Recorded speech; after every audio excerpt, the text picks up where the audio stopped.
तो मौलाना बोल रहा है कि अब हम जिहाद करेंगे, तो ऐसे मौलानाओं को अब सबक सिखाने का समय आ गया है। और आप लोगों ने अभी ये जो बयान सुना, ये बयान देने वाला शख्स टी राजा सिंह है, जिसको आप लोग बहुत अच्छे तरीके से जानते हो, और ये हमेशा विवादों के बीच में रहता है अपने नफरती बयानबाजी को लेकर के। अभी 2 दिन पहले मौलाना महमूद मदनी साहब ने कहा था, जब जब जुल्म होगा तब तब जिहाद होगा, और इसका मतलब सिर्फ और सिर्फ इतना था, अगर कहीं पर जुल्म होगा, कहीं पर नाइंसाफी होगी तो वहां पर जिहाद होगा। जिहाद का मतलब किसी को मारना नहीं होता, जिहाद का मतलब सेल्फ ऑफ डिफेंस होता है। यानी अगर किसी के ऊपर जुल्म हो रहा है तो उस शख्स को यह अधिकार है कि वो अपने बचाव में अपनी लड़ाई लड़ सकता है सामने वाले शख्स के साथ।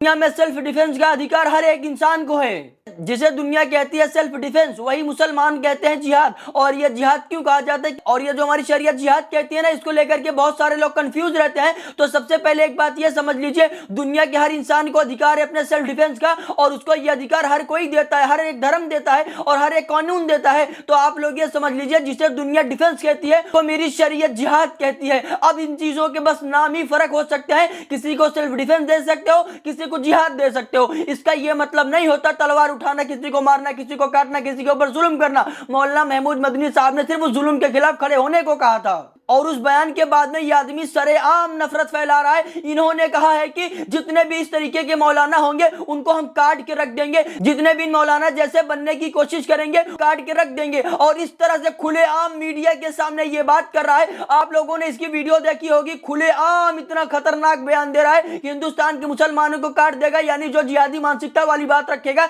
यानी जो जिहाद की बात करेगा। यानी तुम अपने सेल्फ डिफेंस की बात करो तो तुम ठीक, अगर मुसलमान अपने सेल्फ डिफेंस में जिहाद की बात करे तो टेररिस्ट। अरे मैं पूछना चाहता हूं, संविधान इसकी हमें इजाजत देता है, इसकी हमें पूरी दुनिया इजाजत देती है, इंटरनेशनल कोर्ट हमें इसकी इजाजत देती है। तो तुम किस हिसाब से बोल रहे हो कि जो भी मुसलमान जिहाद की बात करेगा उसको हम काट के रख देंगे? तुम मेहदी जिहाद की बात करो, तुम लब जिहाद की बात करो, तुम जो है दाढ़ी जिहाद की बात करो, तुम कोई भी जिहाद की बात करो वो ठीक है, लेकिन अगर मुसलमान अपने सेल्फ डिफेंस में जिहाद की बात कर ले तो टेररिस्ट हो जाता है। अरे कौन सी किताब है, कौन सी दुनिया है ये, किस दुनिया के अंदर रह रहा है ये शख्स हमारे देश के अंदर रह रहा है और हमारे देश के अंदर खुलेआम इस तरह से काटने मारने की बात कर रहा है। अफसोस की बात तो यह है कि पिछले 15 सालों से यह शख्स आए दिन मुसलमानों के अगेंस्ट बयान देता है, कभी काटने की बात करता है, कभी मस्जिदों के ऊपर बुलडोजर चलाने की बात करता है, कभी मुसलमानों की जान लेने की बात करता है, कभी मुसलमानों को पाकिस्तान भेजने की बात करता है। इस तरीके से हमेशा नफरती बयान देते रहता है, लेकिन इसके ऊपर हमारी सरकार कोई एक्शन नहीं लेती है, इसके ऊपर हमारी प्रशासन कोई सख्त एक्शन नहीं लेती है। क्यों इसको छोड़ा गया है? आज इसको इसलिए छोड़ा गया है क्योंकि इसके नाम के आगे जो है हिंदू शब्द लगता है, और ये जो आज बीजेपी रूल कर रही है, ये हिंदुत्व के नाम पर चुनाव लड़ती है और उसी के नाम पर जो है सत्ता में काबिज होती है। यही वजह है कि टी राजा सिंह और इसके जैसे बहुत से ऐसे लोग हैं जो आए दिन मुसलमानों के खिलाफ नफरत फैलाते हैं, जो आए दिन देश को तोड़ने की बात करते हैं, जो आए दिन देश के अंदर हिंदू और मुसलमानों के बीच में जंग कराने की बात करते हैं, जो आए दिन हमारे देश को तोड़ने में कोई कसर नहीं छोड़ते हैं। ऐसे नफरतियों के ऊपर कोई कार्रवाई नहीं होगी।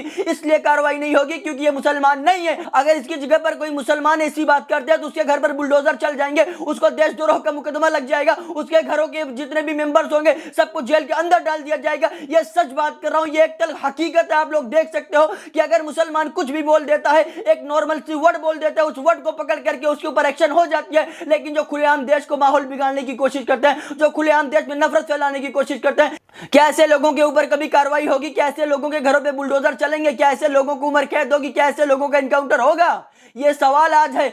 हमें कोई डर नहीं है सच बात बोलने में। हो सकता है हमारे ऊपर भी मुकदमे लग जाए, हो सकता है कि हमें भी टॉर्चर करने के लिए लोग कुछ भी करें कि हम लोग इनके ऊपर बात ना कर सके, हम लोग हक के लिए आवाज ना बुलंद कर सके। लेकिन लानत हो इसी सोच के ऊपर जो डर करके सच को बयान ना कर सके। हम जब तक जिंदा है सच बात करते रहेंगे, जिसको जो भी करना है वो कर ले, हमें फर्क नहीं पड़ता है, क्योंकि ये जिंदगी अल्लाह की दी हुई है और जब तक जिंदगी अल्लाह ने दी है तब तक हमें कोई रोक नहीं सकता है, तब तक हमारी कोई जान नहीं ले सकता है। हम ये अकीदा रखते हैं मेरे भाई। तो आज के टाइम पे ये जो नफरती बयानबाजी कर रहे हैं कि ऐसे लोगों के ऊपर सरकार कार्रवाई करेगी, मैं आप लोगों से पूछना चाहता हूं, जो लोग वीडियो देख रहे हैं, आप लोग अगर आवाज नहीं उठाओगे तो ऐसी चीजें दिन ब दिन होती जाएगी। इसलिए कहता हूं कि आज की जो टाइम पे हमारी मीडिया, वो मीडिया सिर्फ मुसलमानों को टारगेट करेगी, वो मीडिया सिर्फ मुसलमानों के अगेंस्ट प्रोपेगेंडा करने में बिजी रहती है। तो आप लोगों को अपनी आवाज खुद बुलंद करनी होगी, आप लोगों को कंटेंट क्रिएशन बनना होगा, आप लोगों के अपने हक के लिए आवाज खुद उठाना होगा और इस वीडियो को दूसरे भाइयों तक शेयर करो और हमारे चैनल को सब्सक्राइब कर लो।